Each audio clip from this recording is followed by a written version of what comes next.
اسلام میں اتنی ہی پرانی ہے جتنی کہ انسان کی تاریخ پرانی ہے۔ سمجھ میں آ رہی بات آپ کو؟ قربانی کی تاریخ اتنی ہی پرانی ہے جتنی انسان کی خود اپنی تاریخ پرانی ہے۔ بس فرق یہ رہا کہ طریقہ بدلتا رہا، مزاج بدلتا رہا، طور طریقہ الگ رہا، لیکن قربانی پہلے بھی ہوا کرتی تھی، بیچ میں بھی ہوتی تھی، آج بھی ہو رہی ہے۔ سب سے پہلی قربانی کیا تھی اسلام میں؟ حضرت آدم علیہ السلام جب دنیا میں تشریف لائے، جنت سے آپ دنیا میں بھیجے گئے، اور مینا وہاں پر حضرت حوا اور آپ کی ملاقات ہوئی عرفات کے میدان میں۔ تو اس وقت آپ کے اولاد اللہ تبارک و تعالیٰ اس طرح عطا فرماتا کہ ایک بیٹا اور ایک بیٹی، ایک بیٹا اور ایک بیٹی ہوتی،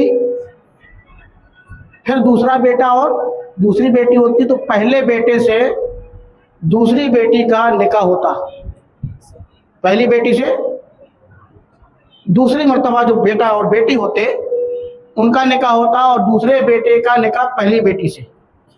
یعنی ایسا نہیں ہوتا کہ ایک بار کی دونوں اولاد ہو تو آپس میں نکاح ہو، یہ جائز نہیں تھا، کیونکہ انسانی شروعات حضرت آدم سے ہوئی، یہ آپ بارہا سنتے رہتے ہیں۔ یہی طریقہ تھا، اس کے خلاف کرنا گناہ عظیم تھا۔ آپ کا ایک بیٹا تھا جس کا نام تھا قابیل، اور ایک کا نام تھا حابیل۔ قابیل جب پیدا ہوا تو اس کے ساتھ ایک خوبصورت بیٹی پیدا ہوئی، اکرمہ۔ کیا؟ اکرمہ۔ اور جب حابیل پیدا ہوا تو اس کے ساتھ لواز نامی بیٹی پیدا ہوئی۔ سسٹم تو یہ تھا کہ اس کا بیٹا، یہ لڑکا، اور دوسری پیدائش میں جو لڑکی، آپس میں نکاح ہو، اس کا بیٹا اور پہلی پیدائش میں جو بیٹی ہو اس کا نکاح ہو۔ اس سسٹم کے اعتبار سے ہونا یہ چاہیے تھا کہ قابیل کا نکاح حابیل کے ساتھ جو بیٹی پیدا ہوئی لواز اس سے ہونا چاہیے تھا، نہ کہ اکرمہ سے جو خود قابیل کے ساتھ پیدا ہوئی تھی۔ لیکن حضرت آدم کا ایک بیٹا جو قابیل تھا بڑا بیکار ٹائپ کا تھا، سخت تھا، اس کو اپنی خود بیٹی پسند آ گئی، اپنی بہن پسند آ گئی، اس نے کہا میں اسی سے نکاح کروں گا، نہ کہ دوسری والی سے۔ آپ نے منع فرمایا۔ اور حابیل وہ نیک طبیعت کا انسان تھا، قابیل خسیس طبیعت کا انسان تھا، لیکن ہوا کیا؟ جب نہ مانا تو یہ ہوا کہ اگر تم اس کے خلاف کرو گے تو اللہ کی ناراضگی ہوگی۔ کہا اللہ کی ناراضگی اگر ہوگی تو ہمیں پتہ کیسے چلے گا؟ کہا قربانی دو۔ سمجھ رہے ہیں؟ قربانی دو۔ اور قربانی کا طریقہ کیا تھا کہ جس چیز کو رکھا جاتا تھا پہاڑ پر اونچی جگہ پر، تو آگ آتی تھی، آگ آ کر اس کو کھا جاتی تھی، جلا دیتی تھی۔ جس چیز کو آگ جلا کر یا کھا جاتی تھی تو سمجھا یہی جاتا تھا کہ اس کی قربانی بارگاہ رب العزت میں قبول ہو گئی۔ اب قابیل شدت پسند انسان، گناہگار انسان، اور حابیل نیک طبیعت کا، تو فیصلہ یہ ہوا دونوں چیزیں رکھیں بلند مقام پر، آگ جس کی چیز کو کھا لے گی سمجھ لیا جائے گا اسی کی قربانی قبول ہو گئی۔ قابیل جو تھا اس کے پاس گندم تھی، یعنی وہ کھیتی کھلیانی والا انسان تھا، اور حابیل بکری چرایا کرتا تھا، جانور چرایا کرتا تھا، اس کے پاس جانور کی فراوانی ہے۔ انہوں نے جانور رکھا، اس نے گندم رکھی، لیکن فرق کیا تھا؟ اس نے شاندار قسم کا مینڈا رکھا، حابیل نے عمدہ قسم کا۔ یہ پتہ ہی چلا کہ اللہ کی بارگاہ میں جو پیش کیا جائے اعلیٰ سے اعلیٰ ہونا چاہیے، اسی لیے تو ہم بڑی رقم لگا کر عمدہ جانور ذبح کرتے ہیں، کیونکہ اللہ تبارک و تعالیٰ نے ہی تو دیا ہے، تو اس کی راہ میں لٹانے میں دقت پریشانی کچھ نہیں ہونا چاہیے۔ اور قابیل جو سرکش انسان تھا اس نے کہا قبول ہو چاہے نہ ہو میں ایک فارمیلٹی ادا کروں گا۔ اس نے نہایت بیکار قسم کی گندم گیہوں رکھ دی، آگ آئی، قابیل کے جانور کو کھا گئی، حابیل کے جانور کو کھا گئی، اور قابیل کا رہ گیا۔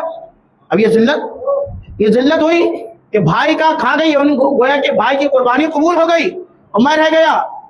ایک تو یہ ذلت، اور دوسری اپنے والد حضرت آدم کی نافرمانی کی ذلت۔ اللہ اوپر بتانا مقصد یہ ہے کہ تاریخ میں قربانی شروع سے چلی آ رہی، دور بدلا، سسٹم بدلا، بہت ساری چیزیں ہوتی رہی، وقت کم ہے. ایک وقت آیا کہ مصر کی دھرتی پر دریائے نیل سوکھ جایا کرتا تھا اور لوگوں کا ماننا یہ تھا کہ جب تک نوجوان لڑکی کو اس دریائے نیل میں نہ ڈالا جائے پانی سال بھر نہیں چلے گا, اس کا استر لیول کم ہو جائے گا. یہ رواج چلا رہا تھا.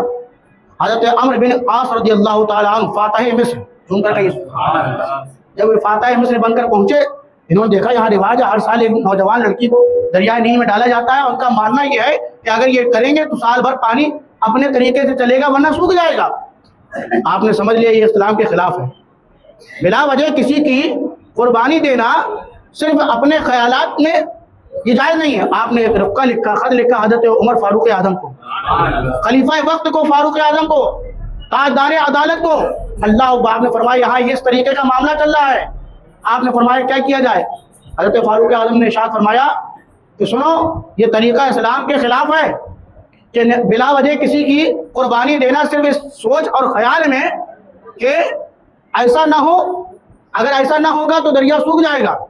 حضرت کیا کرنا ہے؟ فاروق اعظم نے فرمایا کچھ نہیں کرنا. فاروق اعظم نے ایک رقعہ لکھا, ایک خط لکھا اور کہا اس کو دریائے نیل میں ڈال دینا. اللہ اوپر وہ رقعہ آیا, وہ خط آیا اور دریائے نیل میں ڈالا گیا. دریائے نیل میں ڈالا, اس میں لکھا کیا تھا؟ اس میں لکھا یہ تھا کہ سن اے دریائے نیل, اے دریا کے پانی, اگر تو اپنی مرضی سے چلتا ہے تو تیرے پانی کی ہمیں ضرورت نہیں. اگر تو اپنی مرضی سے روا دوا رہتا ہے تو تیرے پانی کی ضرورت نہیں. اور اگر تو اللہ کے حکم سے چلتا ہے, اگر میرے رب کے حکم سے چلتا ہے تو سن کوئی قربانی تجھے نہیں دی جائے گی اور تو ایسی جاری و ساری رہنا. فاروق اعظم کا ایک رقعہ, ایک خط دریائے نیل میں ڈلا, اس کے بعد نہ کبھی قربانی وہاں دی گئی, بیجا قربانی نہ دی گئی, اور دریائے نیل اس زمانے سے لے کر آج تک رواں اور دوا بہ رہا. تو اور طریقہ بدلتا رہا, قربانی ہر سال ہوتی, ہر زمانے میں ہوتی رہی. پھر ایک عظیم قربانی جس کی ہم اور آپ آج سنت ابراہیم ادا کرنے انشاءاللہ جائیں گے, یہ نبی کی قربانی ہے. اللہ اکبر. کس نبی کی؟ جس کو اللہ نے اپنا خلیل بنایا ہے. کیا بنایا؟ خلیل بمانے دوست, فرینڈ کے ہوتے ہیں. اور ہم اپنے دوست جلدی ایسے نہیں بنا لیتے, سوچ سمجھ کر پرکھ کے ہم دوست بناتے ہیں. اس کو اپنے پیمانے میں کھڑا جب اترتے دیکھتے ہیں تب ہم دوست بناتے ہیں. اللہ کسی کو دوست بنائے؟ اللہ اکبر. وہی ہے حضرت ابراہیم علیہ السلام جنہوں نے اللہ کے حکم سے اپنی بیٹی اور اپنے بیٹے اسماعیل کو مینا کی وادی میں چھوڑ دیا تھا. بے آب و گل کی وادی میں تھی, دوسرے نے ایک سے اور ایک نے دوسرے سے وفا کری تھی. جب شوہر بیوی کے ساتھ وفا کرتا ہے, سن کر کہیے سبحان اللہ, جب شوہر بیوی کے ساتھ وفا کرتا ہے تو اس کے رخسار کے تل پر سمرقند اور بخارا جیسے ملک آباد ہوتے ہیں. سمرقند اور بخارا جیسے شہر آباد ہوا کرتے ہیں, اور تاج محل جیسی حسین عمارت تیار ہوا کرتی ہے. اور جب عورت شوہر کے ساتھ وفا کرے, جب عورت شوہر کے ساتھ وفا کرے تو مکہ جیسا شہر بستا ہے اور خانہ کعبہ جیسی عمارت تعمیر ہوا کرتا ہے. یہ وفا کا درس ہم کو نظر آتا ہے. اللہ اکبر. وفا آگے بڑھی. حضرت ابراہیم علیہ السلام نے اپنے بیٹے کو فلما بلغا, جب سن بلوغ کی منزل پر حضرت اسماعیل پہنچے ہیں تو باپ نے بیٹے کو بلایا, کہا انی ارا فی المنام یا بنیا, اے میرے بیٹے. یار دیکھیے انداز دیکھیے حضرت ابراہیم علیہ السلام کا اپنے بیٹے سے, یا بنیا, اے میرے بیٹے, انی ارا فی المنام, میں نے خواب دیکھا ہے, انی اذبحک فانظر ماذا ترى, میں نے کیا خواب دیکھا ہے؟ میں نے خواب دیکھا ہے میں تجھے ذبح کر رہا ہوں, بتا تیری رائے کیا ہے. جبرن نہیں لے گئے کہ کچھ بتایا نہ ہو اور لے کے چلے گئے. بیٹے سے پوچھ رہے ہیں. آج کے زمانے میں کوئی بیٹا ہوتا کہتے باپ ہو یہ جلاد ہو, ہیں باپ ہو کہ قصاب کاٹنے والے ہو, جلاد ہو, معلوم نہیں ہے میں تمہارا بیٹا ہوں. اللہ اکبر. نبی, ایک نبی ہے باپ کی منزل میں ہے اور ایک نبی ہے بیٹے کی منزل میں. دونوں نبی ہیں, ایک باپ کی منزل میں ایک بیٹے کی منزل میں. جب بیٹے نے سنا تو عرض کیا ابا جان یا ابتف الما تمر, اے ابا جان، اے میرے پیارے ابا جان، آپ ذبح کیا ہے جو چاہیں کریں، یا ابت افعل ما تؤمر، جو چاہیں کریں، ستجدون انشاءاللہ من الصابرین، ان قریب مجھے آپ صابروں میں پائیں گے۔ یہ اسلام اللہ اکبر۔ حضرت ابراہیم علیہ السلام نے بیٹے کو لیا، منی کی وادی ہے، اس کے بعد حضرت ابراہیم نے فلما اسلما، جب دونوں تیار ہو گئے، کہنے کے لیے؟ کوئی مکان خریدنے کے لیے، کوئی دنیا کی پراپرٹی خریدنے کے لیے نہیں، اسلما وتلہ للجبین، جب دونوں تیار ہو گئے اس بات پر کہ باپ ذبح کرنے پر تیار ہو گیا اور بیٹا ذبح ہونے پر تیار ہو گیا، وتلہ للجبین، تو حضرت ابراہیم نے اپنے بیٹے کو پیشانی کے بل لٹایا۔ اب یہاں یہ نہ سوچے کہ یہاں اپنے طریقے سے قربانی دے رہے تھے، نہیں، بلکہ آپ کو خواب آیا تھا، اور نبی کا خواب ہم جیسے لوگوں کی طرح نہیں ہوتا ہے، نبی کا خواب سچ ہوتا ہے، اسی خواب کو پورا کرنے جا رہے ہیں۔ اللہ اکبر۔ بیٹے نے کہا ابا جان آپ پٹی باندھ لیجئے، ایسا نہ ہو کہ تاریخ کل یہ نہ لکھے کہ بیٹا ذبح ہونا نہیں چاہ رہا تھا، باپ ذبح کرنا چاہ رہا تھا، آپ کے ہاتھ نہ رکنے پائیں، آپ پٹی باندھ لیجئے۔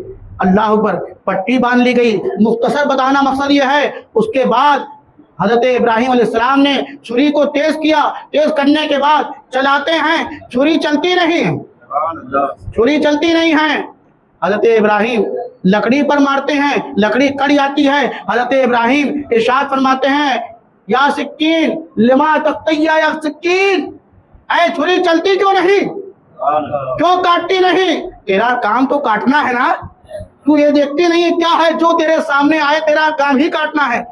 چھری نے زبان حال سے کہا الخلیل یامرنی والجلیل ینہانی، اے خلیل، مجھے خلیل تو کاٹنے کو کہتا ہے، رب کائنات کہتا ہے بال کٹنے نہیں پائے۔ اللہ اکبر۔ ایک بال کٹنے نہیں پائے۔ پھر آپ نے ہمت جٹائی، چھری کو تیز کیا، پٹی بندی ہے، اب چھری چل رہی، حضرت ابراہیم علیہ السلام کے بیٹے حضرت اسماعیل کے حکم پر چھری آ چکی ہے۔ اللہ اکبر۔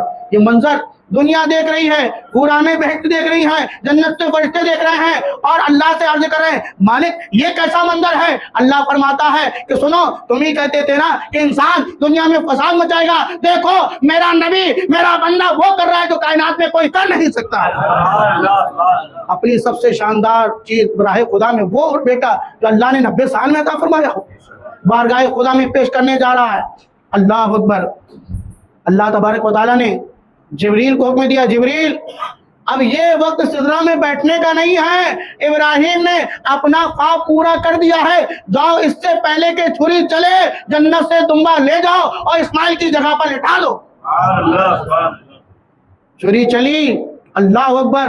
جیسے چھری چلی حضرت ابراہیم مطمئن ہو گئے کہ میں نے وہ کام کر دیا جو بڑا مشکل تھا، اپنے بیٹے کو قربان کرنا۔ ہم تو اپنے جانور کو آسانی سے اگر ہم نے پالا ہے تو قربان نہیں کرتے، غارو قطار روتے ہیں، بہت سے لوگ تو گوشت بھی نہیں کھا پاتے، اور جہاں بیٹے کی بات آ جائے، لیکن یہ نبی کا جگرا تھا، یہ نبی کی ہمت تھی کہ اپنے بیٹے کو راہ میں خدا میں قربان کر دیا۔ سوچ رہے ہیں کہ میں نے بہت بڑا کام کر دیا، اللہ کا فضل ہے، لیکن جیسے پٹی کھلی تو کیا دیکھتے ہیں کہ نیچے دمبا لیٹا ہوا ہے، اسماعیل مسکرا رہے ہیں، اسماعیل دور کھڑے مسکرا رہے ہیں۔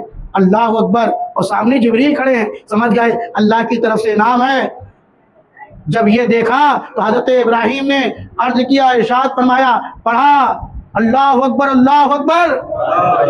حضرت اسماعیل نے کہا لا الہ الا اللہ واللہ اکبر، پاس کھڑے حضرت جبریل نے کہا واللہ اکبر اللہ اکبر وللہ الحمد، تسبیح بیان کری۔ اس کے بعد جب پتہ چل گیا کہ میں نے قربانی دے دی اور اللہ نے قبول کر لی، سمجھ گئے کہ میں امتحان میں کامیاب ہو گیا، اللہ کی وحی آئی، فنادیناہ یا ابراہیم، اے ابراہیم وقد صدقت الرؤیا، حقیقت میں تم نے خواب کو سچ کر دکھایا ہے۔ فنادیناہ یا ابراہیم قد صدقت الرؤیا انا کذالک نجزی المحسنین، اور ہم ایسے ہی احسان عطا فرماتے ہیں، ایسے ہی بدلہ عطا فرماتے ہیں۔ آج ابراہیم علیہ السلام کی قربانی کی سنت پورے عالم اسلام میں منائی جا رہی ہے، کیوں؟ کیونکہ اللہ چاہتا ہے کہ ابراہیم کی قربانی کو قیامت تک لوگ یاد رکھیں۔ اگر یہ قربانی آگے نہ بڑھتی تو کچھ سال، کچھ 100 سال